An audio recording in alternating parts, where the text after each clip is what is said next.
Balım ne işin var anneciğim senin çamaşır makinesinin içinde?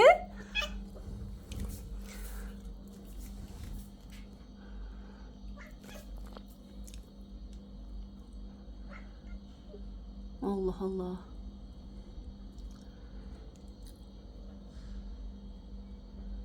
Balım. Ay canım benim, ne işin var senin orada? Çık anneciğim hadi. Çık. Evet Mırmır, görüyorsun değil mi? Ne tehlikeli işler yapıyor. Aa, bak kızıyor sana. Girme oraya diyor balım. Balım çık. Bak Mırmır kızıyor sana. Çık diyor sana oradan, çık. Hadi çık. Çık. Hadi çık anneciğim, çık.